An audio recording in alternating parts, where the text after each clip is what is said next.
तो national income का आज सेकंड सेक्शन है। राष्ट्रीय आय का दूसरा ये लेक्चर है।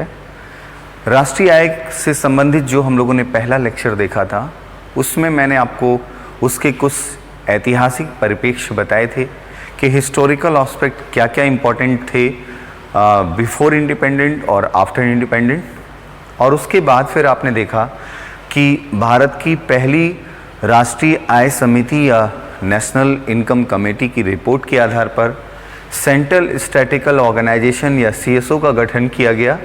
और सीएसओ कैसे इम्पोर्टेंट है, किस मंत्रालय के अधीन कार्यरत है, हम लोगों ने इसके बारे में भी देखा।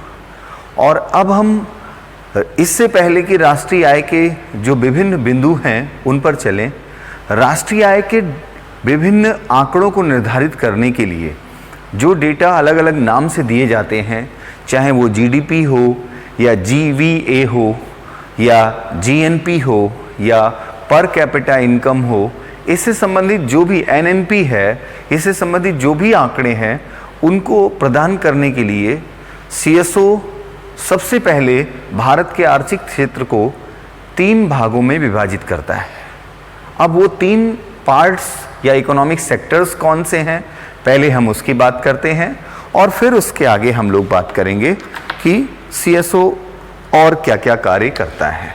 तो सबसे पहले आर्थिक क्षेत्र या इकोनॉमिक सेक्टर, इकोनॉमिक सेक्टर। तो आर्थिक क्षेत्र या इकोनॉमिक सेक्टर की अगर हम बात करें तो सीएसओ ने भारत के आर्थिक क्षेत्र को 3 भागों में विभाजित किया है।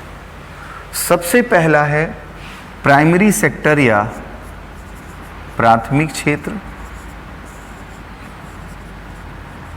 दूसरा है द्वितीयक क्षेत्र या सेकेंडरी सेक्टर, और तीसरा है तृतीयक क्षेत्र या टर्शियरी सेक्टर। ठीक, तो ये 3 सेक्टर्स हैं।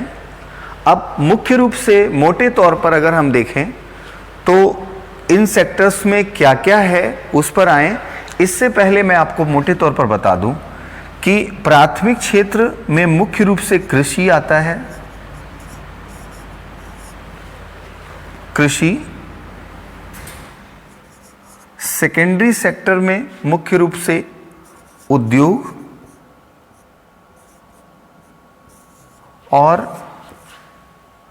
टर्शियरी सेक्टर में मुख्य रूप से सेवा।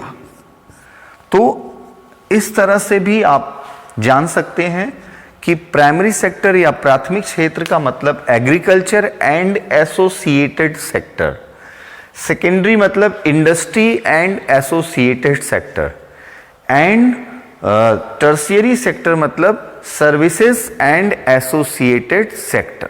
ठीक, अब पर्टिकुलर इस सेक्टर में कौन कौन सी चीजें हैं अगर हम बात करें तो यहां अगर हम देखें कि क्या क्या प्रमुख रूप से है, तो मुख्य रूप से आप जान रहे हैं कि कृषि है। तो कृषि हम यहां एक बार फिर से लिख रहे हैं कि क्या क्या चीजें हैं।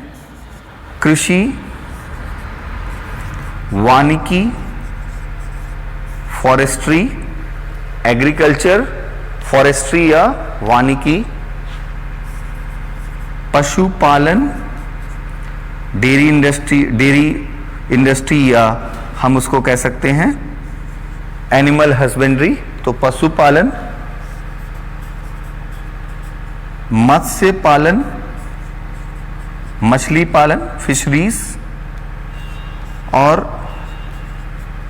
खनन या माइनिंग। ओके, तो आप देख रहे हैं कि प्राइमरी सेक्टर में प्राथमिक क्षेत्र को मुख्य रूप से इसके इस नाम से जाना जाता है, एग्रीकल्चर से। But agriculture and associated area है प्राइमरी सेक्टर में जो इन सब का बेस माना जाता है, इन सब का आधार है। ओके, तो एग्रीकल्चर या कृषि, वानिकी या फॉरेस्टेशन, पशुपालन या एनिमल हस्बेंड्री या डेयरी, एंड मत्स्य पालन या फिशरीज, और खनन या माइनिंग। ओके, अब हम द्वितीयक की बात करें या सेकेंडरी सेक्टर की बात करें, तो द्वितीयक या सेकेंडरी सेक्टर या उद्योग, ठीक है, इंडस्ट्री, तो इसमें निर्माण यानी कंस्ट्रक्शन, ओके, विनिर्माण या मैन्युफैक्चरिंग, विनिर्माण या मैन्युफैक्चरिंग। अभी हम बता रहे हैं कि निर्माण और विनिर्माण में क्या अंतर है, अभी हम आपको स्पष्ट कर रहे हैं, ठीक है। बिजली, गैस व जल आपूर्ति, ठीक है, बिजली, गैस व जल आपूर्ति, सप्लाई, ठीक है। तो इंडस्ट्री में या उद्योग में जो सेक्टर है, निर्माण या कंस्ट्रक्शन। अब निर्माण और विनिर्माण में अंतर है। निर्माण या कंस्ट्रक्शन मतलब जैसे फॉर एग्जांपल सड़क, पुल, कोई बिल्डिंग, ये क्या है, कंस्ट्रक्शन होता है, ठीक है। आप ये कहते हो रोड का कंस्ट्रक्शन हुआ, बिल्डिंग का कंस्ट्रक्शन हुआ, मैन्युफैक्चरिंग नहीं हुई, ठीक है। बट इस पेन का, इस मार्कर का क्या हुआ, manufactured by Camlin, manufactured by Camlin, ठीक है। National highway number 28 is constructed by HCC, Hindustan construction company, okay. तो सड़क, पुल आदि, बिल्डिंग आदि का क्या होता है, निर्माण होता है। उस निर्माण के ऊपर या उसके अंदर विनिर्माण हो रहा है। जैसे फॉर एग्जांपल, उदाहरण के रूप में इलेक्ट्रॉनिक्स,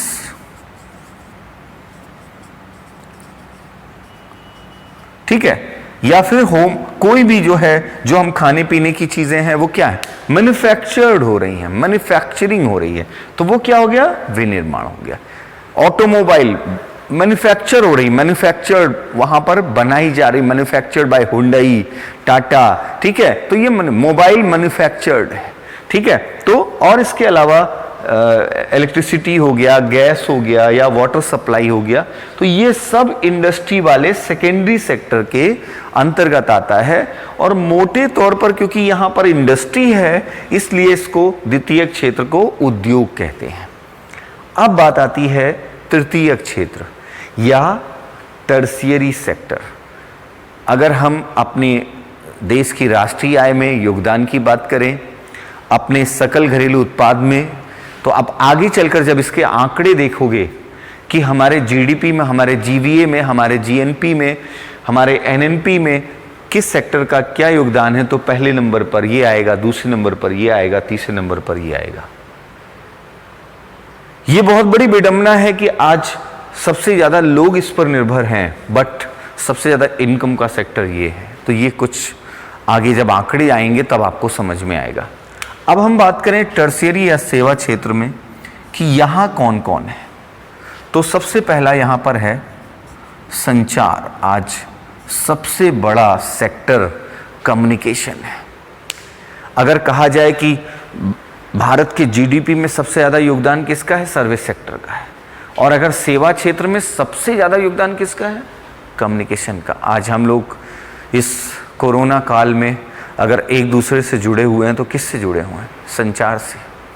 ये रिकॉर्डिंग आप तक पहुंच रही है, ये क्लासेस आप तक पहुंच रही हैं, वो कम्युनिकेशन माध्यम से। तो आज सारी दुनिया उस कम्युनिकेशन माध्यम पे डिपेंड हो गई। कभी वो कम्युनिकेशन एक फैशन की चीज़ मानी जाती थी, आज वो कंपलसरी हो गया है। आज जिसके पास नहीं है वो लगता है कि उसको वो दुनिया से कटा हुआ है, वो बिल्कुल डिस्कनेक्ट हो गया है, ठीक है।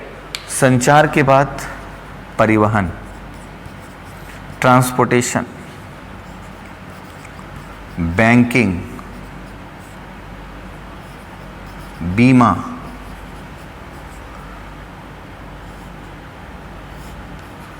शिक्षा व स्वास्थ्य, एजुकेशन एंड हेल्थ, ये सारी सर्विसेज, ठीक है, पर्यटन, होटल, रेस्टोरेंट, सोशल सर्विसेज, सामाजिक सेवाएं, ये सारी सर्विसेज कहाँ आती हैं? ये सारी सर्विसेज जो है वो सेवा क्षेत्र या तृतीय क्षेत्र के अंतर्गत आती हैं। तो सेवा क्षेत्र या तृतीय क्षेत्र में आप देख रहे हैं कम्युनिकेशन, ये मैं मोटे तौर पर जो सेवाएं हैं, ऐसे बहुत सारी सेवाएं हैं। आज 120 से ज़्यादा सेवाओं पर तो जीएसटी लग रहा है। जीएसटी मतलब गुड्स एंड सर्विस टैक्स, तो सर्विस टैक्स लग रहा है, सेवा कर लग रहा है, ठीक है। Communication, transportation, banking, insurance, education, आज हम आपको सर्विस दे रहे हैं, ठीक है, तो सर्विस के अंतर्गत आया। Health services, tourism and hotel industry, social services, ये सब सेवा क्षेत्र के अंतर्गत है।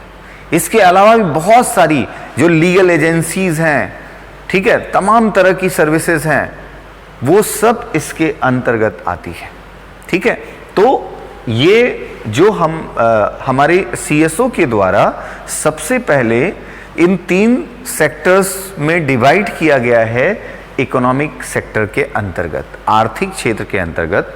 तो अब कभी भी अगर ये आए कि हमारे जीडीपी में, हमारे एनएनपी में प्राथमिक क्षेत्र का योगदान इतना परसेंट है, 17% है, तृतीय क्षेत्र का योगदान इतना परसेंट है, तो आपके दिमाग में तुरंत पिक्चर बन जानी चाहिए। प्राथमिक क्षेत्र मतलब कृषि, पशुपालन, मछली पालन, ये सब। द्वितीय क्षेत्र मतलब कंस्ट्रक्शन, मैन्युफैक्चरिंग, ये सब होगा।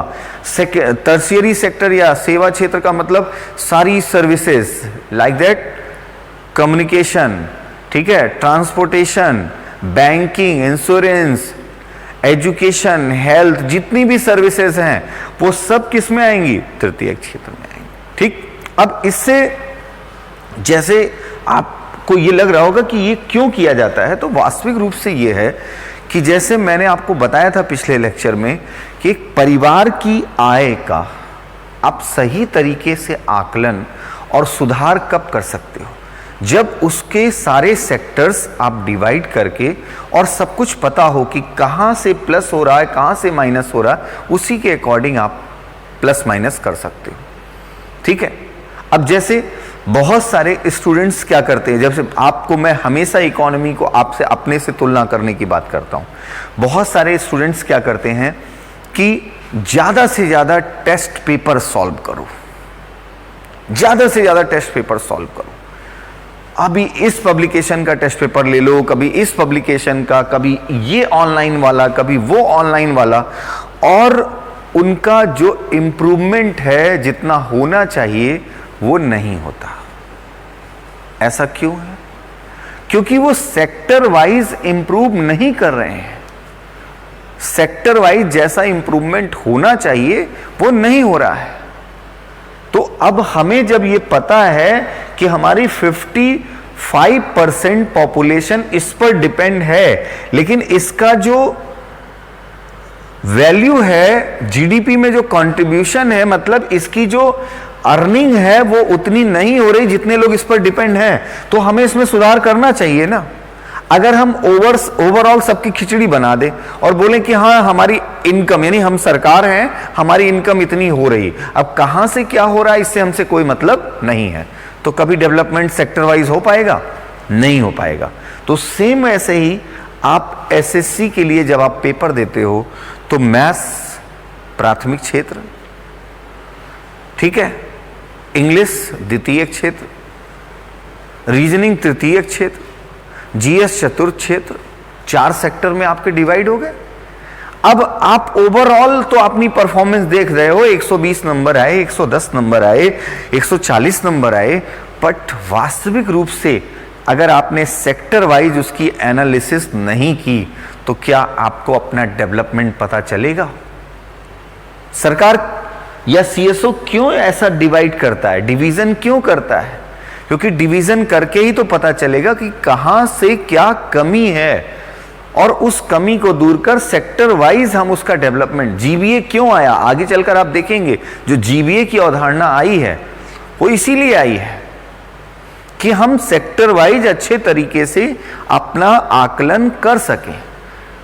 ठीक है, तो ये वही चीज है आपको बताने का मैं यहां पे प्रयास कर रहा हूं कि अगर आपको जो है आपको अपनी प्रोग्रेस देखना है, अपनी प्रोग्रेस को चेक करना है और प्रोग्रेस को बनाए रखना है, उसमें रिफॉर्म करना है, तो आप बच्चों ये जान लो कि सेक्टर वाइज अपना डिवीजन करके पेपर का और उसकी ऐसी एनालिसिस करो, कम पेपर करो लेकिन एनालिसिस करके उसमें डेवलपमेंट करो, और अगर करोगे तो निश्चित रूप से आप उसको प्राप्त करोगे। इसलिए ये सारी चीजें सीएसओ करता है और अगर वास्तविक रूप से अच्छे से किया जाए तो कहीं ना कहीं उसका परिणाम प्राप्त होता है।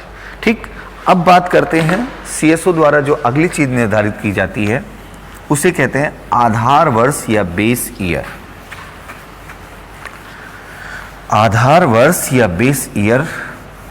अब आधार वर्ष या बेस ईयर की बात क्यों की गई, तो उसका भी कारण है, उसको भी मैं अभी आपसे जोड़ रहा हूं। आधार वर्ष या बेस ईयर तो राष्ट्रीय आय के आंकड़ों को, या हम ये कहें कि आर्थिक विकास के आंकड़ों को, इकोनॉमिक डेवलपमेंट के आंकड़ों की तुलनात्मक व्याख्या करने के लिए, आर्थिक विकास के आंकड़ों की कंपैरेटिव एक्सप्लेनेशन या तुलनात्मक व्याख्या करने के लिए सीएसओ के द्वारा आधार वर्ष का निर्धारण किया जाता है, जिसके आधार पर तुलना की जाती है कि हमारा जो विकास है वो कितना हुआ। जैसे जीडीपी ग्रोथ रेट क्या रही, पिछले वर्ष की तुलना में इस वर्ष क्या रही, इतना ही नहीं देखना है, एक कांस्टेंट कहीं ना कहीं से बेस ईयर बनाया जाएगा और वहां से कंपेयर किया जाएगा कि हम कितना डेवलप हुए।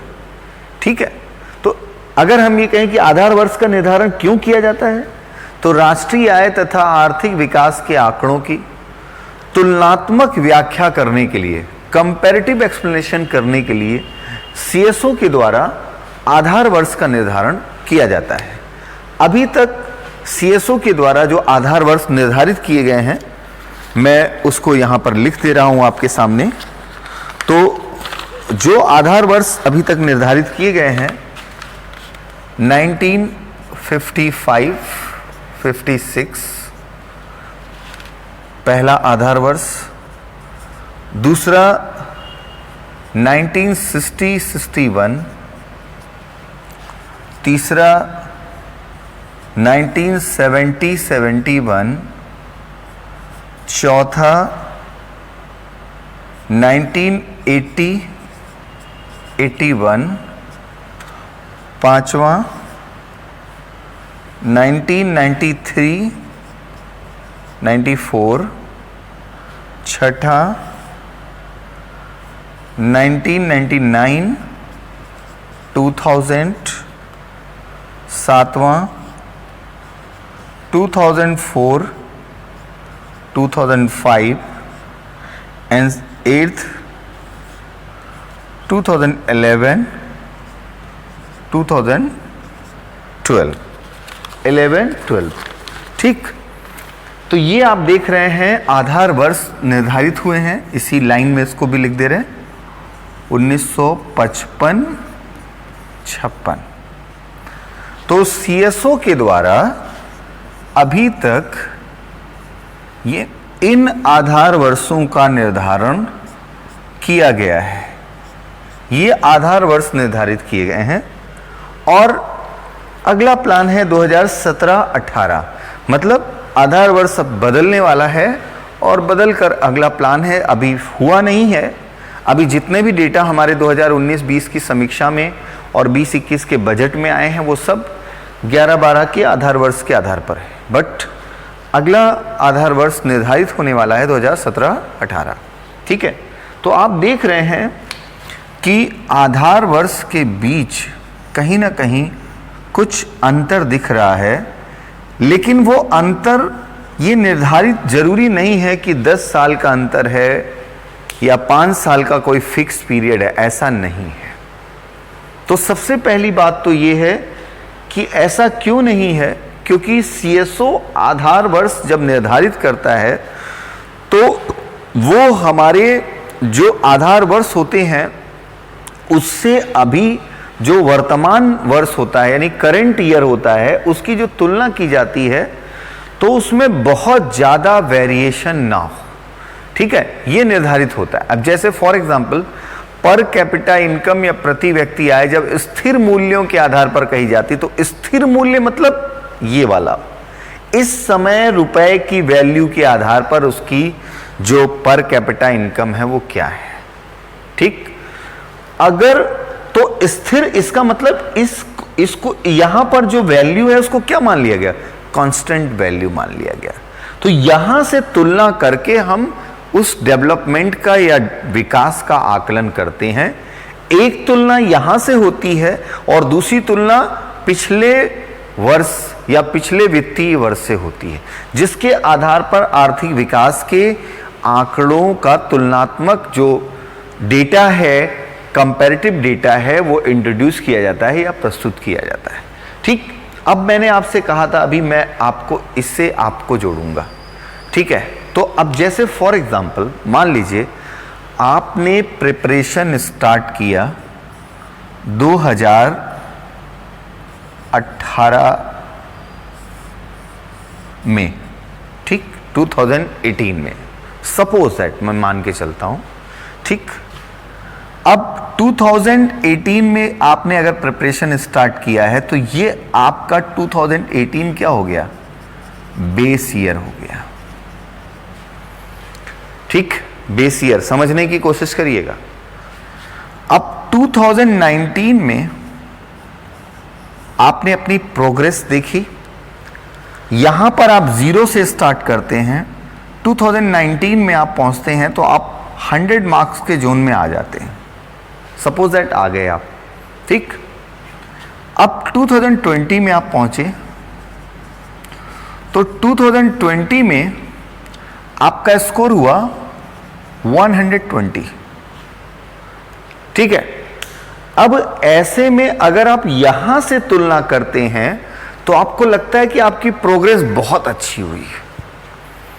बेस ईयर अगर एक निश्चित कर दिया, चेंज नहीं किया, तो क्या लगेगा, इससे अगर हम तुलना करेंगे तो हमें लगेगा, पहली बात तो तुलना करना जरूरी है कि प्रोग्रेस कितनी हुई, लेकिन अगर हम 2018 अपना बेस ईयर मानकर तुलना करेंगे तो हमें लगेगा कि हमारी प्रोग्रेस बहुत अच्छी है। इसलिए अब ज़रूरत किस बात की है, आपको समझ में आ गया होगा क्या, कि बेस ईयर चेंज किया जाए। अब हमें तुलना 2018 0 से नहीं करनी है, अब हमें तुलना किससे करनी है, 2019 से करनी है। कि 2019 में हम 100 के स्कोर में थे और 20 में हम 120 आ रहे हैं, तो हमारी तुलना अब किससे होनी चाहिए, इससे होनी चाहिए। और अब हम जब 2021 अब और ऊपर जाएंगे तो 2021 में जब जाएंगे तब भी हम इससे तुलना कर सकते हैं, बट इस आधार वर्ष से अगर तुलना करते हैं तो हमें क्या लगेगा, हमें लगेगा कि हम बहुत विकास कर गए। इसलिए सीएसओ के द्वारा समय समय पर आधार वर्ष को परिवर्तित किया जाता है, क्योंकि उसके आधार पर तुलनात्मक विकास के जो आंकड़े हैं या डेटा हैं उनको प्रस्तुत किया जाता है। तो अगर हम आज क्यों बात हो रही कि 2017-18 अब आधार वर्ष होना चाहिए, क्योंकि 11-12 के आधार पे अगर हम तुलनात्मक रूप से कोई चार्ट लाएंगे तो हमें लगेगा बहुत अच्छा डेवलपमेंट है, बट रियलिटी कुछ और है, रियलिटी ऐसी नहीं है। ठीक, तो इसलिए बच्चों हमेशा इस बात का ध्यान रखो कि आप अपनी तुलना अपने आप से करो, अपने से कंपेयर करो, अपना बेस ईयर बदलते हुए तुलना करो, और ये डेवलपमेंट चेक होते जाना चाहिए कि यार 17 के बाद 18 में ये, तो 18 के बाद 19 में ये, ऐसा होना जरूरी है, ऐसा बहुत आवश्यक है। ठीक, तो अब इससे आगे बढ़ते हैं हम लोग, आंकड़ों की आगे बात करते हैं हम। और बच्चों, ये इकोनॉमी आप जितना सरल करके पढ़ोगे उतना आपको समझ में आएगा, उतना मज़ा आएगा। और जहाँ आप इकोनॉमिक्स में भाग गए, इकोनॉमिक्स में चले गए, तो समस्या में चले जाओगे फिर। इसलिए हमेशा इस बात का ध्यान रखिए कि इकोनॉमी में रहिए तो अच्छा रहेगा, इकोनॉमिक्स में जाने की ज़रूरत नहीं है। कुछ कैंडिडेट्स के मन में कई बार कई तरह के क्वेश्चंस आते हैं, बहुत से अनाप शनाप क्वेश्चंस भी दिमाग में घूमते हैं। अनाप शनाप मतलब जो आपके एग्ज़ाम के लिए ओरिएंट, ज़रूरी नहीं है कि वो आए। अब कई बार आपके मन में आता अगर आ गया तो वैसे तो फिर कुछ भी आ सकता है, कोई लिमिट नहीं है। फिर आप आ गया तो ये नहीं सोच सकते। अब हम बात करते हैं राष्ट्रीय आय के द्वारा जो आंकड़े प्रस्तुत किए जाते हैं उन पर। तो राष्ट्रीय आय CSO के द्वारा जो राष्ट्रीय आय से संबंधित आंकड़े प्रस्तुत होते हैं उन पर आते हैं। और सबसे पहले है GDP, ग्रॉस डोमेस्टिक प्रोडक्ट, सकल घरेलू उत्पाद। बहुत नाम सुना होगा आपने, ग्रॉस डोमेस्टिक प्रोडक्ट या सकल घरेलू उत्पाद।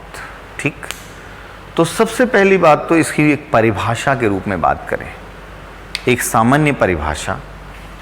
तो किसी देश की सीमा के अंदर, जो भी उसकी इकोनॉमिक लिमिट होती है सीमा के अंदर, एक वित्तीय वर्ष, एक फाइनेंशियल ईयर, एक वित्तीय वर्ष हमारे यहाँ क्या है, 1 अप्रैल से 31 मार्च। एक वित्तीय वर्ष, किसी देश की सीमा के अंदर एक वित्तीय वर्ष में उत्पादित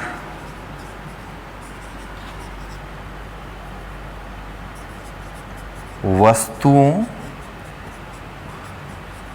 एवं सेवाओं के कुल मौद्रिक मूल्य, करेंसी वैल्यू को उस देश का GDP कहते हैं। ओके, ठीक है। किसी देश की सीमा के अंदर एक वित्तीय वर्ष या एक फाइनेंशियल ईयर 1 अप्रैल 2020 से 1 अप्रैल 2021 में उत्पादित वस्तुओं एवं सेवाओं के कुल मौद्रिक मूल्य या करेंसी वैल्यू को उस देश का GDP कहते हैं। ठीक, अभी पिछले वीडियो को जब हमने अपलोड किया था तो किसी स्टूडेंट ने पूछा कि सर करेंसी वैल्यू क्या होता है, मौद्रिक मूल्य क्या होता है। तो मैंने बोला बेटा, मैंने उसको आंसर भेजा कि जैसे 1 कुंतल गेहूं का जो करेंसी वैल्यू है वो क्या है, कुछ भी हो सकता है, 1000, 2000, 1200। तो उसी तरह से जो हमारे इकोनॉमिक सेक्टर हैं, एग्रीकल्चर, इंडस्ट्री या सर्विस सेक्टर, वहाँ से जो भी उत्पादन हुआ उसका currency value, total currency value, उसे हम कहते हैं GDP। ठीक, तो ये पहला एक परिभाषात्मक रूप में आया कि किसी भी देश की सीमा के अंदर एक वित्तीय वर्ष में जो उत्पादित या प्रोड्यूस प्रोडक्ट्स, वस्तुएं और सर्विसेज को हम करेंसी वैल्यू कहते हैं। अब इस कुल मौद्रिक मूल्य जो है, उस कुल मौद्रिक मूल्य को GDP कहते हैं। लेकिन एक चीज यहां पर दिख रही है, किसी देश की सीमा के अंदर। क्यों? क्योंकि ये घरेलू उत्पाद है। सकल मतलब ग्रॉस, टोटल। तो टोटल डोमेस्टिक प्रोडक्ट की बात हो रही है। इसलिए अब इस परिभाषा को कंप्लीट करने के लिए इसके नीचे आप नोट 1 और 2 लिखेंगे। नोट 1 क्या होगा? जीडीपी में नोट 1 होगा ये कि जीडीपी में किसी विदेशी स्रोत से प्राप्त आय को शामिल नहीं किया जाता।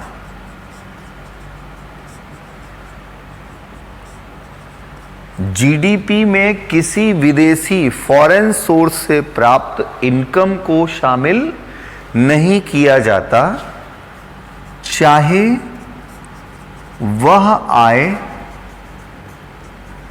किसी भारतीय नागरिक द्वारा ही क्यों न भेजी गई हो। ठीक है, अगर कोई इंडियन अमेरिका से पैसा भेज रहा है या कोई प्रोडक्ट भेज रहा है तो वो भी हम जीडीपी में कैलकुलेट नहीं करेंगे, क्योंकि डोमेस्टिक प्रोडक्ट की बात कर रहे हैं। तो इसको आप समझिएगा, मैंने आपसे कहा अब ये कॉन्सेप्चुअल पार्ट स्टार्ट हो गया, तो इसको आप बच्चों समझिएगा। ठीक है कि जो है जब हम डोमेस्टिक प्रोडक्ट की बात कर रहे हैं तो हमारे घर की सीमा, भारत की सीमा के अंदर उत्पादित जो भी वस्तु है या सर्विस है उसके टोटल वैल्यू को हम जीडीपी बोलेंगे, ना कि बाहर से। बाहर से अगर जो भी आ रहा है, हमारी ही कोई कंपनी का प्रोजेक्ट बाहर है, सिंगापुर में है, अमेरिका में है, ब्रिटेन में है, वहां से जो इनकम आ रही है उसको हम जीडीपी में नहीं जोड़ेंगे, उसको जीएनपी में जोड़ेंगे अभी आगे चलकर। दूसरा पॉइंट यहां पर इंपॉर्टेंट है, आपके मन में ये क्वेश्चन हो सकता है कि क्या इंडिया में जो फॉरेनर्स हैं, जो फॉरेन की कंपनियां हैं, उनके द्वारा जो प्राप्त आय है वो जीडीपी में जोड़ी जाएगी? बिल्कुल जोड़ी जाएगी। नोएडा में अगर सैमसंग की कंपनी लगी है, सैमसंग कंपनी के द्वारा जो प्रोडक्शन हो रहा है उसका जो करेंसी वैल्यू होगा वो जीडीपी में जुड़ेगा। ठीक, तो ये जो भी बीपीओ है, हमारे गूगल का बीपीओ है इंडिया में, ठीक है, इंटेल का है या कोई भी फॉरेन की कंपनी का बीपीओ है, ठीक है, बिजनेस प्रोसेसिंग ऑफिस है, तो वो सर्विस सेक्टर है, लेकिन वहाँ से जो भी इनकम जनरेट हो रही है वो भारत के जीडीपी में जोड़ा जाएगा। इसका मतलब नोट 2 आपको क्या लिखना है? नोट 2 आपको ये लिखना है कि जीडीपी में,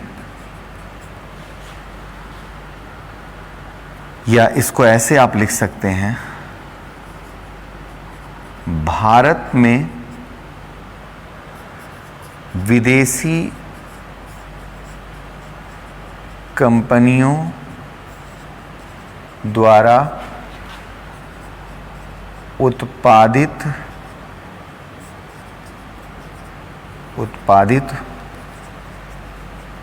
वस्तुओं व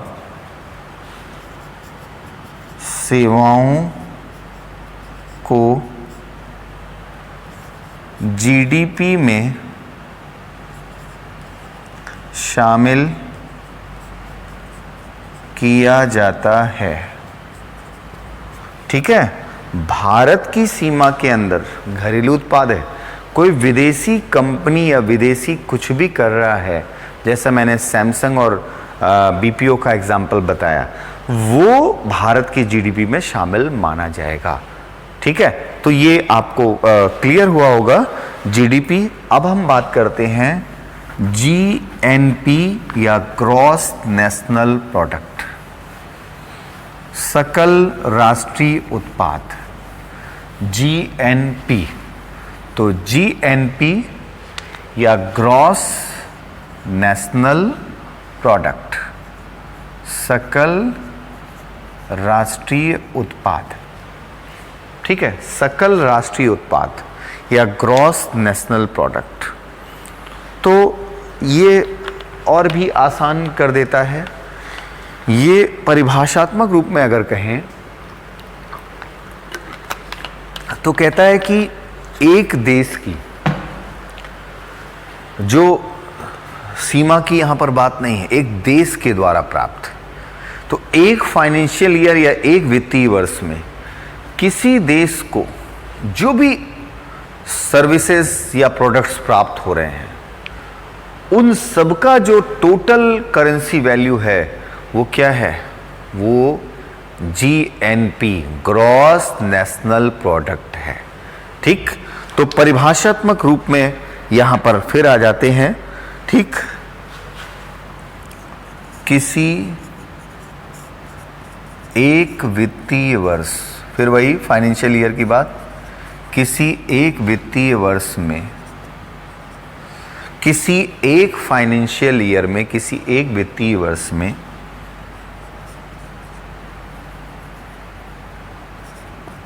देश को प्राप्त, कंट्री की बात हो रही पूरे, ठीक है, कंट्री की बात हो रही, देश को प्राप्त समस्त, परिभाषात्मक रूप में है, समस्त वस्तुओं एवं सेवाओं के कुल मौद्रिक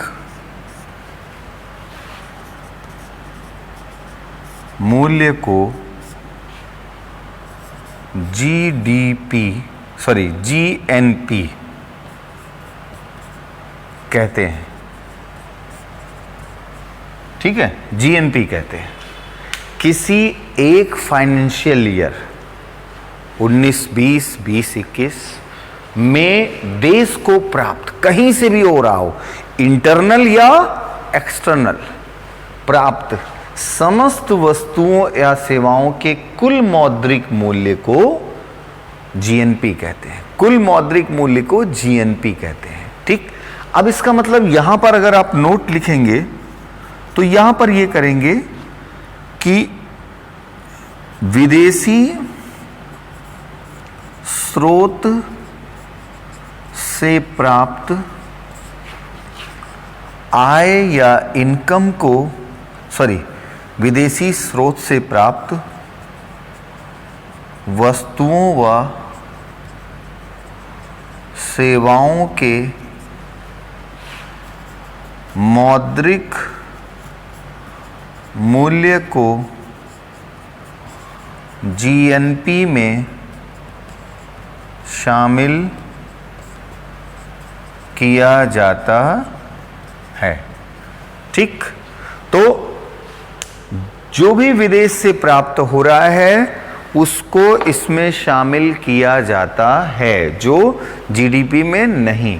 तो GDP में और GNP में एक अंतर दिख रहा है, GDP में फॉरेन सोर्स की इनकम को नहीं शामिल किया जा रहा, करेंसी वैल्यू को नहीं शामिल किया जा रहा, जबकि GNP में उसको भी इंक्लूड कर दिया गया। तो और आसानी से अगर आपको समझना है तो आप ऐसे कर सकते हो, इसको ऐसे देख सकते हो कि GNP हम लोग सामान्य भाषा में कहें तो is equal to GDP plus विदेशी स्रोत से प्राप्त आय, इनकम, है कि नहीं। GDP में जब ये जोड़ देंगे तो क्या मिल जाएगा, ग्रॉस नेशनल प्रोडक्ट, पूरा राष्ट्रीय उत्पाद। और CSO इसके लिए फॉर्मूले का यूज करता है, GNP is equal to GDP। Officially जो फॉर्मूला यूज होता है मैं उस पर आ रहा हूं, ये तो जनरल हो गया मैंने अब बताने के लिए। GNP is equal to GDP plus X minus M। X for export and M for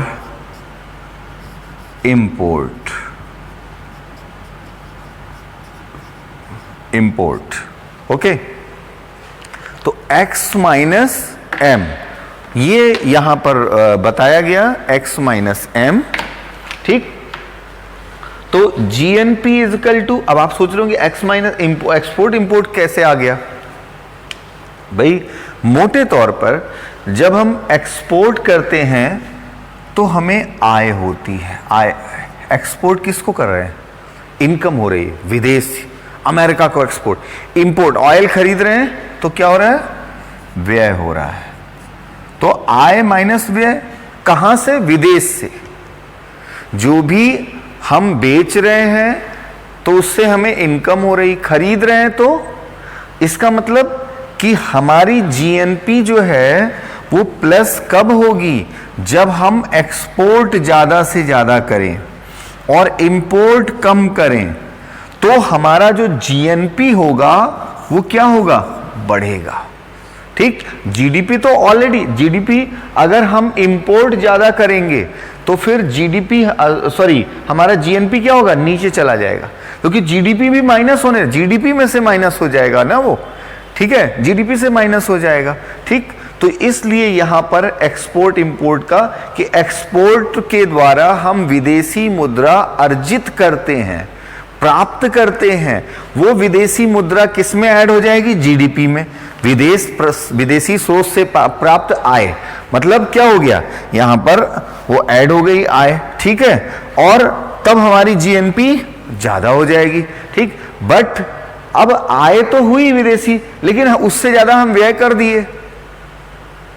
तो अब जैसे प्रेजेंट टाइम क्या चल रहा है, इस समय एक्सपोर्ट बहुत कम हो गया है, इंपोर्ट, बहुत सारी मेडिसिन्स का हम इंपोर्ट कर रहे हैं, पेट्रोलियम का हम इंपोर्ट ऑलरेडी उसी पे डिपेंड है ही। तो इस समय क्या हो गया होगा, फिर खतरा है कि नहीं, कि हमारी अब विदेशी सोर्स से प्राप्त आय क्या हो रही है, कम हो रही। तो यहां मामला क्या हो जाएगा, फिर माइनस में जा रहा है, ये माइनस में जा रहा है, तो फिर हमारा जो जीएनपी है वो ऑटोमेटिकली कम हो जाएगा। इसीलिए कोई भी देश ये प्रयास करता है कि वो ज़्यादा से ज़्यादा एक्सपोर्ट करे और कम से कम उसको इंपोर्ट करना पड़े, क्योंकि एक्सपोर्ट करेगा तो विदेशी मुद्रा प्राप्त होगी, फॉरेन करेंसी प्राप्त होगी, फॉरेन इनकम प्राप्त होगी, और इंपोर्ट करेगा तो फॉरेन करेंसी उसकी जाएगी। ठीक है, तो जो पैसा है उसके पास वो भी जा रहा है, इसमें से माइनस होने लगेगा फिर। ठीक है, तो ये मुझे लगता है कि आप इस फॉर्मूले को समझ रहे होंगे। अब इसके बाद, क्योंकि जब इसके डेटा आएंगे तो और भी चीजें आपके सामने क्लियर होंगी। अब मैं बात करता हूं नेट नेशनल प्रोडक्ट या एनएनपी, निवल राष्ट्रीय उत्पाद।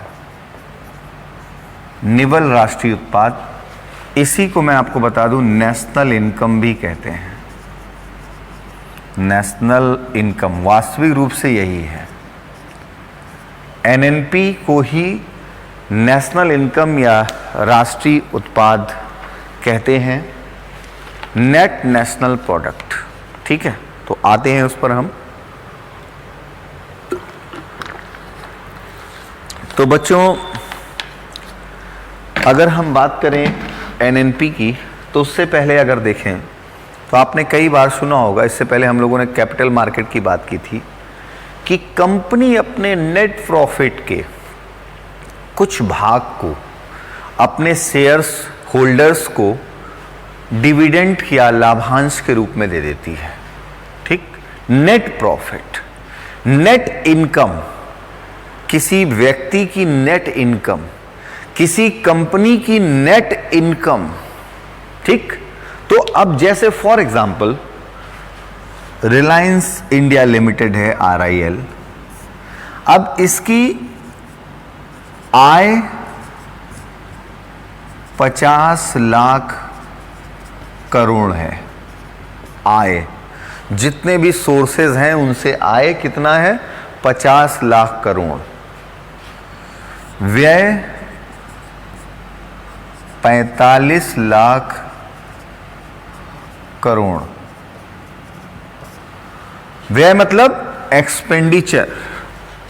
इनकम 50 लाख करोड़, व्यय एक्सपेंडिचर 45 लाख करोड़। तो नेट इनकम, निवल आय कितनी हुई? 5 लाख करोड़। 5 लाख करोड़। एक सामान्य व्यक्ति के लिए रिलायंस की आय क्या हुई? अरे भाई, उनको तो 50 लाख करोड़ मिला, उनका मार्केट वैल्यू 50 लाख करोड़ का है, बट उनका एक्सपेंडिचर नहीं देखा आपने। तो जो उसकी नेट इनकम है वो कितनी हुई? 5 लाख करोड़ रुपए।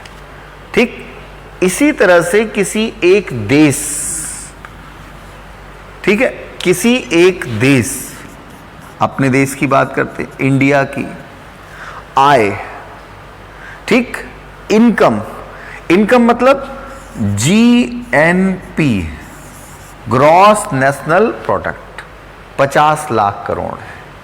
अब व्यय, तमाम तरह की योजनाओं पर किया गया व्यय, तमाम एक्सपेंडिचर, प्लान्ड, नॉन प्लान्ड, तमाम एक्सपेंडिचर, इमरजेंसी एक्सपेंडिचर, उसको माइनस कर दिया, तो आय अर्थात जीएनपी में इसको माइनस कर दिया तो क्या मिल जाएगा? एनएनपी, यानी नेट इनकम। इसी को हम कहते हैं नेशनल इनकम, ठीक है, या नेट नेशनल प्रोडक्ट। ठीक है, तो जब किसी भी देश के, जब इसको प्राप्त करने के लिए हम क्या करते हैं? भाई सीधी सी बात है, तो इसको अगर हम परिभाषात्मक रूप से कहें कि एनएनपी को प्राप्त करने के लिए जीएनपी या ग्रॉस नेशनल प्रोडक्ट में सभी प्रकार के व्यय या एक्सपेंडिचर को घटा दिया जाता है, जिससे देश की निवल आय या नेट इनकम, निवल आय या नेट इनकम, नेट इनकम प्राप्त होती है। इसे राष्ट्रीय आय या नेशनल इनकम कहते हैं।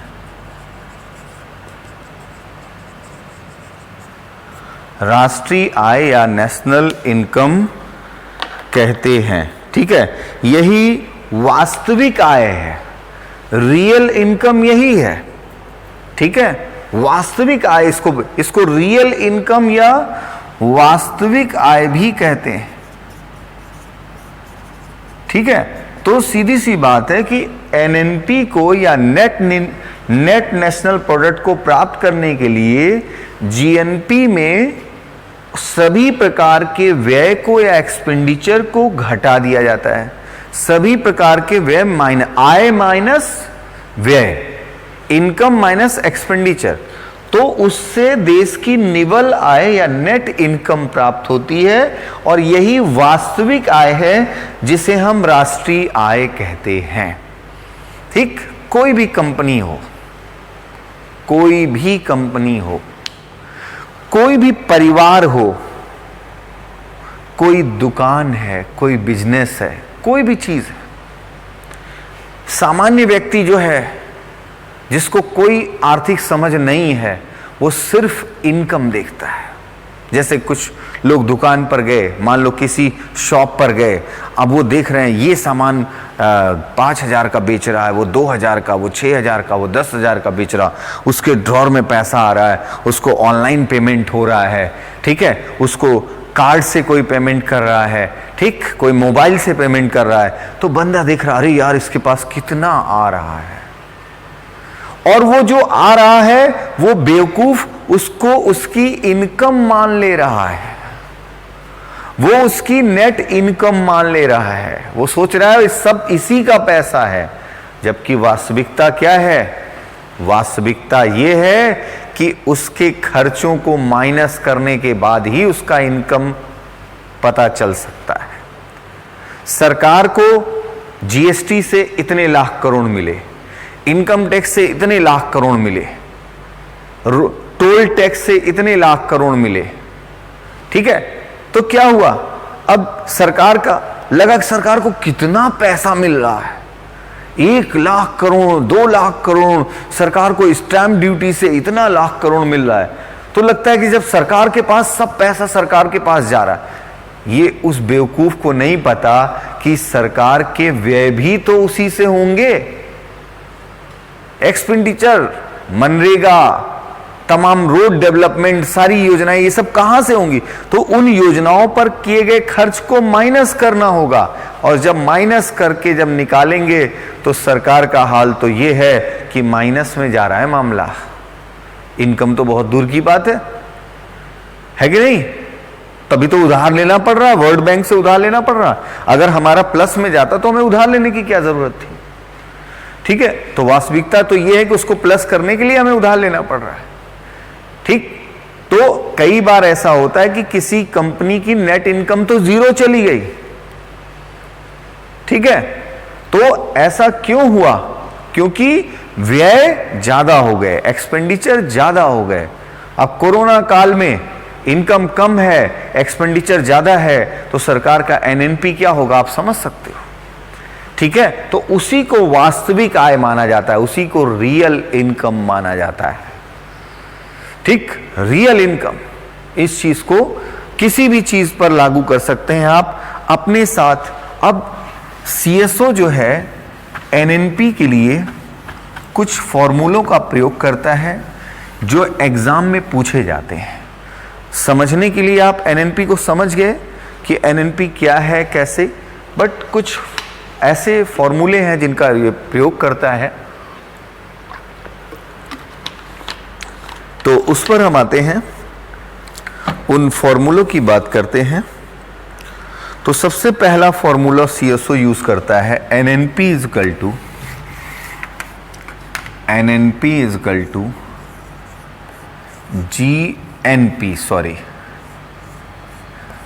जीएनपी, आप जानते हैं gross national product minus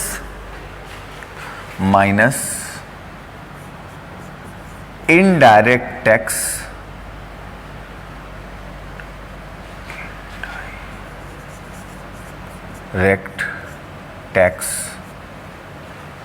plus subsidy.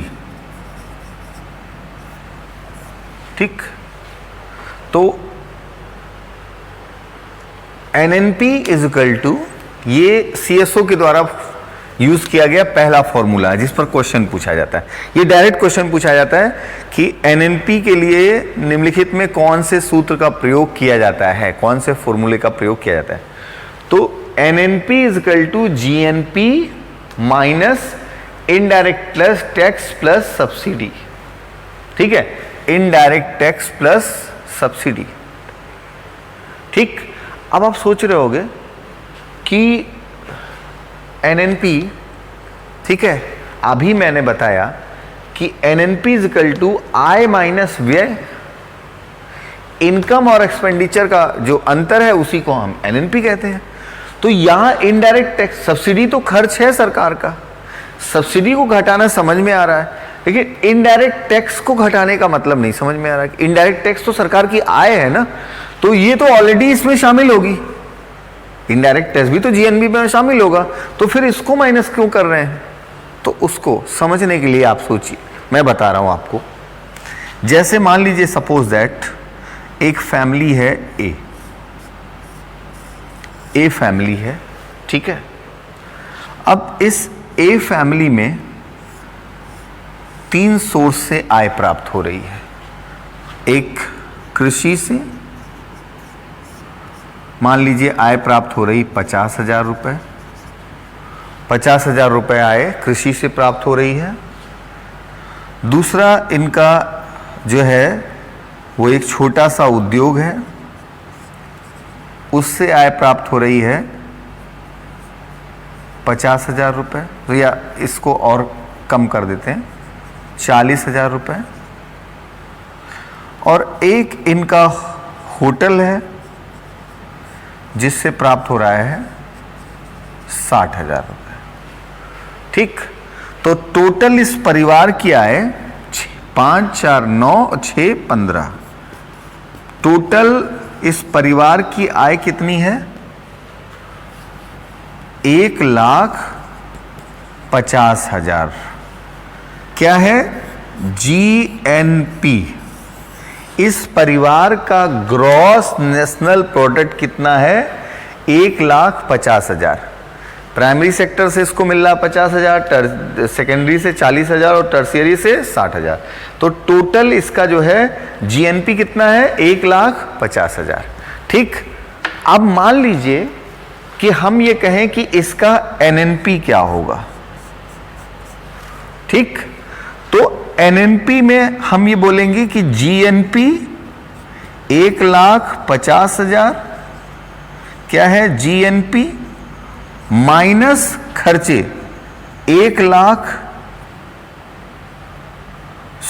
90,000 मान लीजिए, सपोज है 90,000 खर्च है, ठीक। तो अब इसका जो है जो बचत है, जो NNP है, वो NNP कितना आ रहा है इसका? 60,000। समझ में आया? 90,000 खर्च हुआ। अब खर्च दूध आया, बच्चों की फीस गई, खाने का हुआ, स्वास्थ्य पे खर्चा हुआ, ऐसे तमाम खर्चे हुए। अब उन खर्चों की जो है यहां लिस्ट मिलाकर और कितना हुआ? 90,000। तो हमने कहा कि 1,50,000 माइनस 90,000 इक्वल टू 60,000। इसका मतलब इसका जो वास्तविक रूप से NNP है 1.5 लाख, तो इसका GNP है। Total income 1.5 lakh, total income, net income कितनी है? 60,000, ठीक। 60,000 नेट इनकम है। अब यहां समझिएगा इस बात को कि अगर हम यहीं पर ये कर दें कि 1,50,000 यानी GNP, NNP is equal to GNP minus कृषि आय प्लस उद्योग आय, ठीक। तो GNP माइनस कृषि आय प्लस उद्योग आय कितना है? 50 और 40, 90,000। तो यही बात हम 90,000 ना लिखकर हमने ये कहा कि जितना इन दोनों से आता है लगभग वही हमारा खर्चा है, तो उसको हमने डायरेक्ट माइनस कर दिया, जिससे हमारी नेट इनकम आ गई। अब हम यहां दूध का खर्चा, ये खर्चा, वो खर्चा ऐसे लिखते, इसकी जगह हमने उतना 90,000 अमाउंट जिस सेक्टर से आया उसी सेक्टर का नाम यहां पर लिख दिया और उससे हमने माइनस कर दिया, तो हमारी नेट इनकम आ गई। अब ये बात मैं क्यों कह रहा हूं आपके लिए? यहां सेम वही बात आई कि यहां ये मान लिया गया कि इनडायरेक्ट टैक्सेस से जो सरकार को इनकम जनरेट हुई प्लस सब्सिडी पे जो जितना खर्च हो रहा है, इन दोनों पर ये क्या हो गया? ये आय हो गई, ये सकल आय, टोटल इनकम, और ये क्या मान लिया गया? व्यय। इतने पर जो व्यय होता है वो व्यय या एक्सपेंडिचर मान लिया गया, आय माइनस व्यय, ठीक है। और इसी को हमने कहा NNP, ठीक। तो इसलिए अब आपके मन में अगर आया कि इनडायरेक्ट टैक्स तो इनकम है, ये एक खर्चा नहीं है, ये क्यों माइनस कर रहा है CSO? तो आप उसी तरह से परिवार वाले से तुलना कर लीजिए कि इसीलिए उसको माइनस कर रहा है क्योंकि उसको जो है वो एक्सपेंडिचर के इक्विवेलेंट मान ले रहा है। वो ये मान रहा है कि अगर सरकार का 10 लाख करोड़ रुपए का खर्चा है तो मान लेते हैं कि इन दोनों पर 10 लाख करोड़ हुआ होगा, उसको हम माइनस करके और जो अनुमानित रूप से नेशनल इनकम है उसे प्राप्त कर देते हैं। ठीक, अब एक मैंने आपको पहले ही बताया था कि सीएसओ हर फॉर्मूले का यूज करता है, कंजम्पशन मेथड का यूज करता है। तो अब उसको देखते हैं। दूसरा फॉर्मूला कहता है NNP is equal to C plus G plus I, C plus G plus I plus X minus M। ठीक है, अब C क्या है, G क्या है और I क्या है, क्योंकि X माइनस M तो आपको पता है, अभी मैंने बताया था। X मतलब एक्सपोर्ट, M मतलब इंपोर्ट। ठीक, तो C G, अब ये एक्सपेंडिचर हैं, ये सब व्यय हैं। ठीक है, तो ये सब व्यय हैं, अलग अलग प्रकार के व्यय। ठीक, कंजम्पशन एक्सपेंडिचर या उपभोग व्यय, गवर्नमेंट एक्सपेंडिचर या सरकारी व्यय, इन्वेस्टमेंट एक्सपेंडिचर या निवेश व्यय। मैंने जब आपको पहला लेक्चर लिया था तो बताया था कि सीएसओ जो है वो 3 प्रकार की विधियों का प्रयोग करता है राष्ट्रीय आय के आंकड़ों को जानने के लिए। ठीक है, और उन 3 विधियों में उपभोग व्यय की भी बात होती है। और मैंने वहां पर एक एग्जाम्पल भी दिया था कि किसी का अगर इनकम टैक्स जो रिटर्न है वो 10 लाख का है और वो उपभोग 20 लाख का करता है, तो उससे पूछा जाता है कि भाई आपका 20 लाख कंजम्पशन कैसे हुआ, आपका जो है जो रिटर्न आपकी इनकम आपने जो दिखाई है वो तो आपकी 10 लाख है। तो कंजम्पशन से उसको ट्रेस किया जाता है कि भाई आपने खर्चा इतना किया, इसका मतलब आपकी इनकम इतनी होगी, है कि नहीं।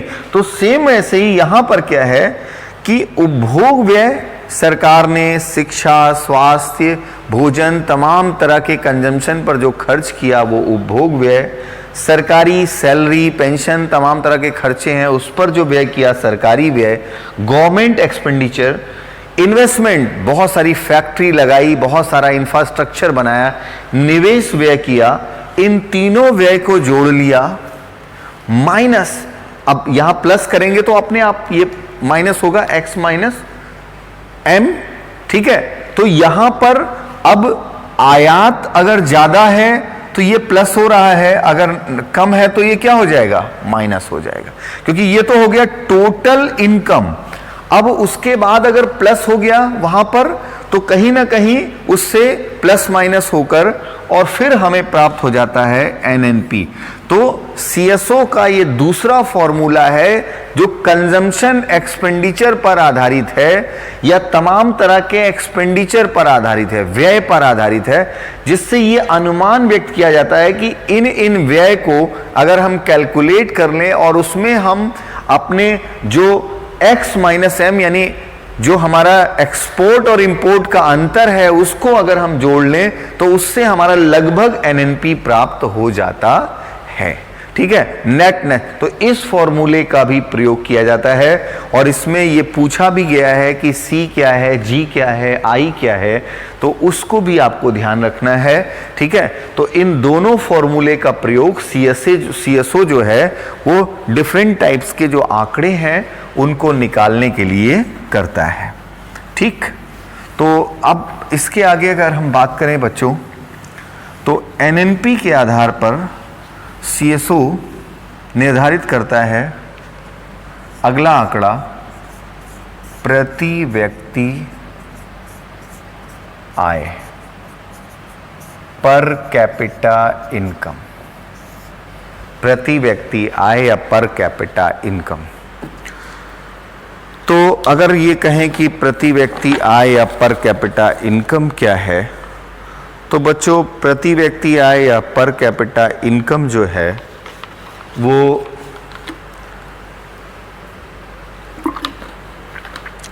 राष्ट्रीय आय और जनसंख्या के अनुपात के आधार पर निकाला जाता है। यानी राष्ट्रीय आय अर्थात एनएनपी एवं कुल जनसंख्या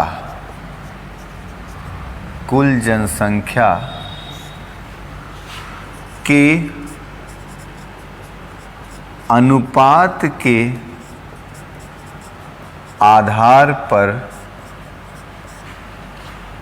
प्रति व्यक्ति पर कैपिटा आय इनकम का निर्धारण किया जाता है। ठीक, राष्ट्रीय आय या एनएनपी के एवं कुल जनसंख्या के अनुपात के आधार पर प्रति व्यक्ति आय या पर कैपिटा इनकम का निर्धारण किया जाता है। ठीक है, अब कैसे? सीधा सा है, अनुपात का मतलब डिवाइड कर देना है। तो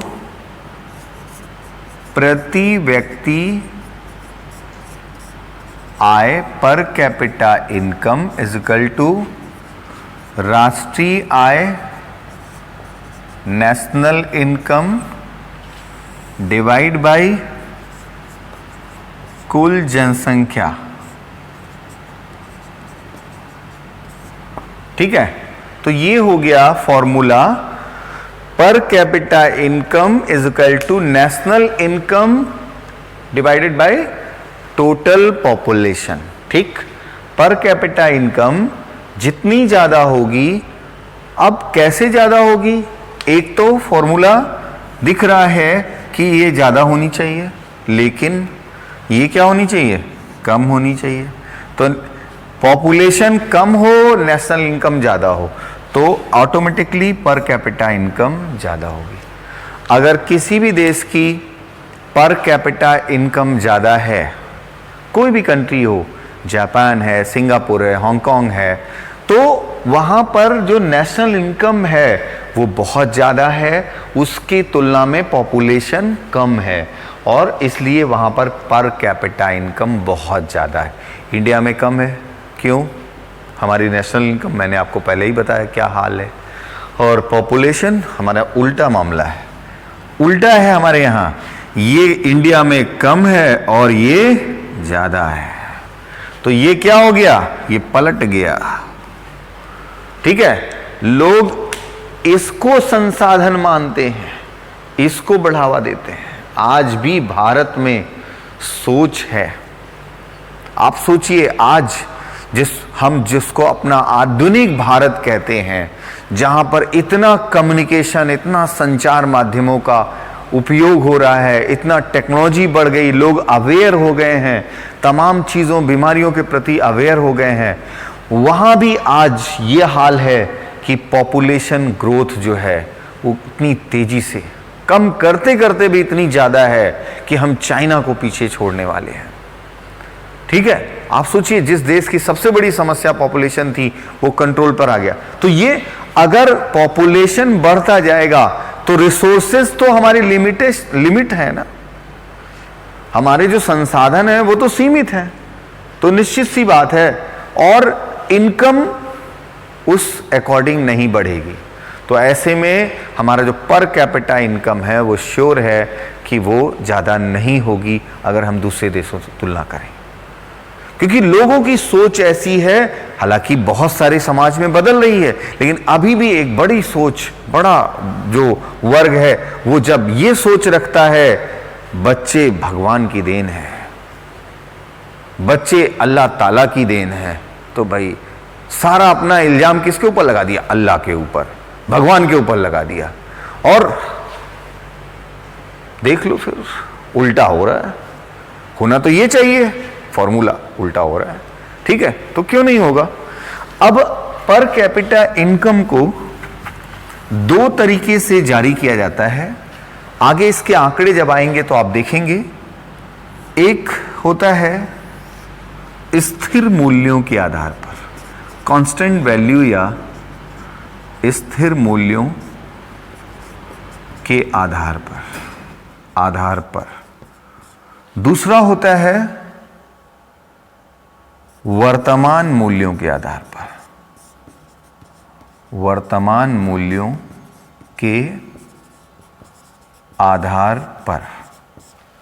तो अगर ये कहा जा रहा है स्थिर मूल्यों के आधार पर, तो इसका मतलब ये हो गया कि ये आधार वर्ष पर आधारित है, आधार वर्ष पर आधारित। ठीक है, आधार वर्ष क्या है? 2011-12।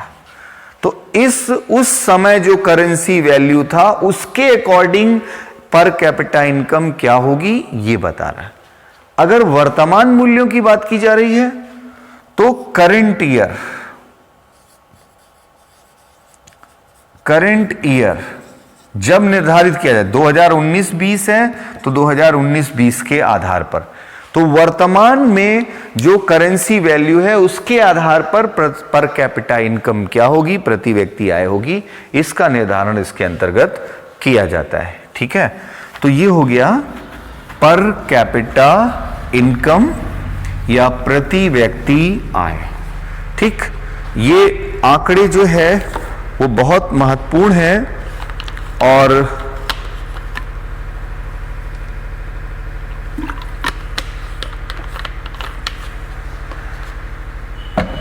अब एक नई अवधारणा आई, GVA, gross value added. Gross value added, सकल मूल्य वर्धन। ग्रॉस वैल्यू एडेड या सकल मूल्य वर्धन, इसका उपयोग सबसे पहली बार वर्ष 2015-16 के बजट में किया गया। वर्ष 2015-16 के बजट में किया गया।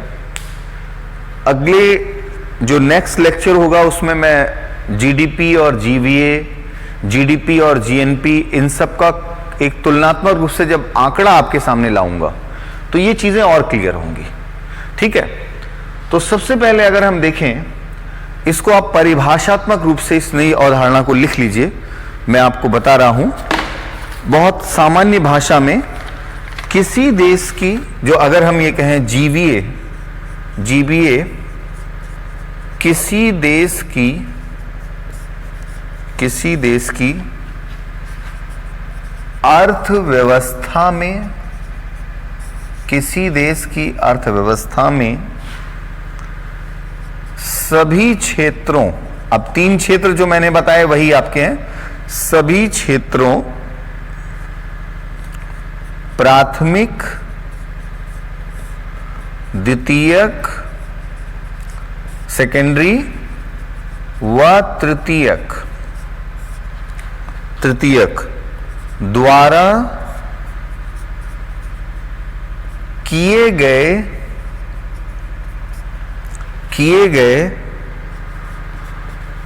कुल अंतिम वस्तुओं व सेवाओं के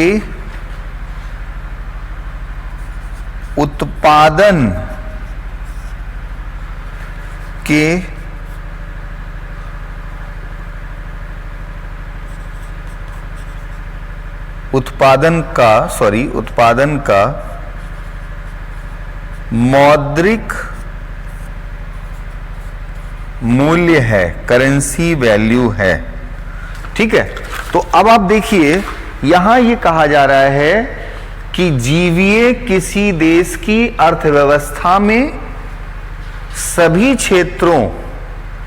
क्षेत्रों द्वारा किए गए कुल अंतिम वस्तुओं, ठीक है, एवं सेवाओं के उत्पादन का मौद्रिक मूल्य है, प्रोडक्शन का करेंसी वैल्यू है। ठीक, तो मैं आपको सबसे पहले ये बता दूं बच्चों कि जीवीए की जो अवधारणा लाई गई है, ग्रॉस वैल्यू एडेड की जो अवधारणा लाई गई है, वो सेक्टर वाइज जो वैल्यू जनरेट होती है उस अवधारणा पर आधारित है। ठीक है, सेक्टर वाइज वैल्यू जनरेट होती है उस अवधारणा पर आधारित है। जैसे फॉर एग्जांपल, अगर मान लीजिए कि एक बिस्किट है, तो एग्रीकल्चर सेक्टर, पहला सेक्टर में गेहूं जो है वो लिया गया, मान लो सपोज दैट 10 रुपए का, तो 10 रुपए का वैल्यू यहां पर ऐड हो रहा है, ये वैल्यू ऐड हुआ, ठीक, गेहूं का। अब ये आटा बन गया तो ये हो गया 22 रुपए का। ठीक, तो अब ये इंडस्ट्री सेक्टर में आटा बन गया और ये जो है ये यहां पर 12 रुपए इसका वैल्यू ऐड हो गया।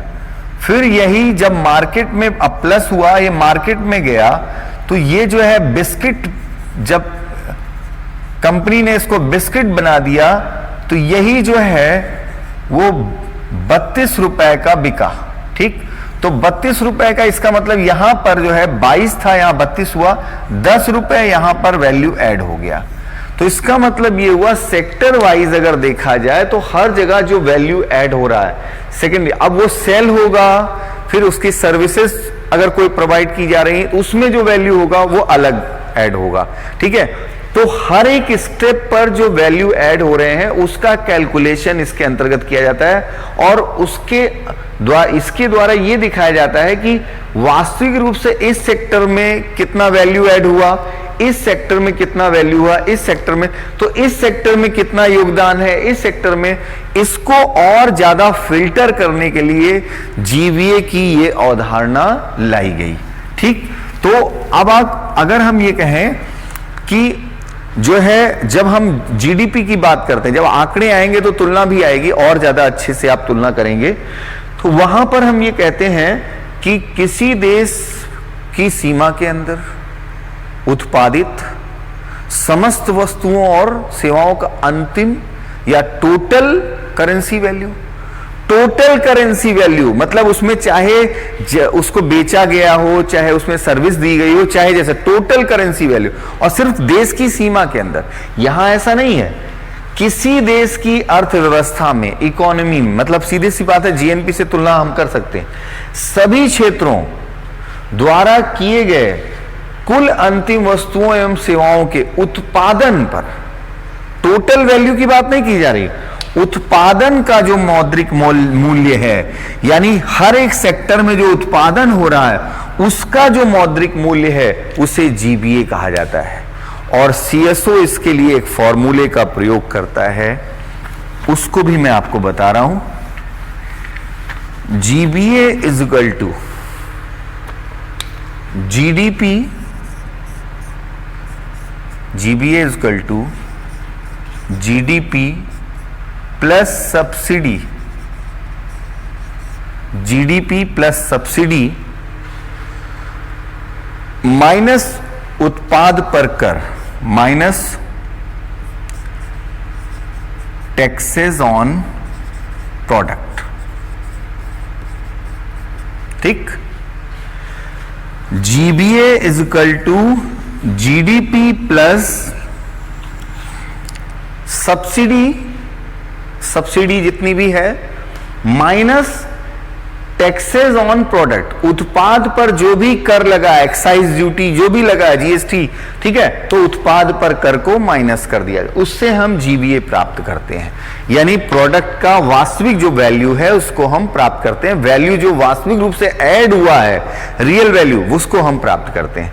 ठीक, सब्सिडी यहां भी आया, इससे पहले भी सब्सिडी आया। सब्सिडी वर्ड को लेकर कुछ लोगों को कंफ्यूजन होता है, तो पहली बात तो मैं बता दूं, सब्सिडी अपादान, हिंदी में उसको अपादान कहते हैं, सरकार द्वारा दिया गया एक दान की तरह है। जैसे सपोज दैट फर्टिलाइजर है, खाद है, किसान को एक 500 रुपए की बोरी अगर वो मार्केट में उसको मार्केट वैल्यू देखा जाए तो वो 1200 रुपए की है। तो 700 रुपये अगर उस किसान को 500 रुपए में मिल रही है तो इसका मतलब सरकार ने उस 700 रुपए पर बोरी क्या दिया, सब्सिडी दिया है। सब्सिडी आगे चलकर आप देखेंगे कि गवर्नमेंट का एक बहुत बड़ा एक्सपेंडिचर होता है, ठीक है, बहुत बड़ा खर्चा होता है। चाहे वो फर्टिलाइजर पर दिया जाए, फूड प्रोडक्ट, 2 रुपए किलो गेहूं, 2 रुपए किलो गेहूं मिलेगा कहीं? 2 रुपए किलो चावल कैसे मिल रहा है? मार्केट से सरकार ने लिया 12 रुपए किलो, गरीब व्यक्ति को 2 रुपए किलो मिला। 10 मार्केट से यानी 10 रुपए पर केजी सरकार क्या दे रही है? सब्सिडी, उपादान दे रही है। उसको सरकार को देना पड़ेगा, किसान या कंपनी उसको फ्री में नहीं देगी। गैस सब्सिडी, 1000 रुपए का सिलेंडर है, किसी को अगर 400 में मिल रहा है, 600 रुपए सरकार ने किसको दिया? गैस कंपनी को दिया, सब्सिडी दिया, ठीक है। तो उसी को हम सब्सिडी कहते हैं, ठीक। तो उपादान या सब्सिडी। तो आगे अब एक नेशनल इनकम का एक लेक्चर और है आपके सामने, जिसमें इन जो ये हमारे जीएनपी, जीडीपी, जीवीए ये हैं, इनको हम तुलनात्मक रूप से आपके सामने आंकड़ों के साथ प्रस्तुत करेंगे। और एक लेक्चर भी नहीं होगा, आधा ही होगा, उसके बाद ही उसी के अंतर्गत हम लोग जो है वो कुछ क्वेश्चन एक्सरसाइज कर लेंगे, ठीक है, या फिर हम नए टॉपिक को स्टार्ट कर लेंगे, ठीक। जैसा भी होगा तो नेक्स्ट वीक में हम लोग मिलेंगे और इसके जो अगले सेक्शन में आपको बहुत सारे जो अभी अपडेटेड डेटा हैं, क्योंकि 2019-20 का आर्थिक समीक्षा या इकोनॉमिक सर्वे आ चुका है और 20-21 का बजट आ चुका है। तो 19-20 के सर्वे में जो भी चीज़ें आई हैं और 20-21 के बजट में जो चीज़ें आई हैं वो आपके आने वाले एग्जाम्स जो है 2021 तक के जो एग्जाम है उसमें इंपॉर्टेंट होगा। तो मैं वो सारे आंकड़े आपके प्रस्तुत करूंगा। थैंक यू बच्चों, अपना केयर करिए, अपनों का केयर करिए और पूरी तरह से जो है वो आप स्टडी में पूरी तरह से लग जाइए। सारे एग्जाम रीशेड्यूल हो गए हैं, धीरे धीरे दिल्ली जैसे सामान्य स्थिति की ओर बढ़ रहा है, धीरे धीरे सब जगह स्थितियां सामान्य होंगी। और अभी ये लग रहा है अभी थोड़ा सा बहुत ज़्यादा संक्रमण है, तो अभी कहीं ना कहीं प्रॉब्लम लग रही है, बट ये है कि धीरे धीरे सब कुछ ओके हो जाएगा। आप जम के स्टडी करते रहिए, क्योंकि आपको पढ़ाई के लिए मैं बार बार कहता हूं कि आपको तैयारी के लिए अलग से टाइम नहीं मिलेगा, आपको सिर्फ एग्जाम मिलेगा। तैयारी इसी दौर में आपको करनी है। ओके, थैंक यू बच्चों, थैंक यू।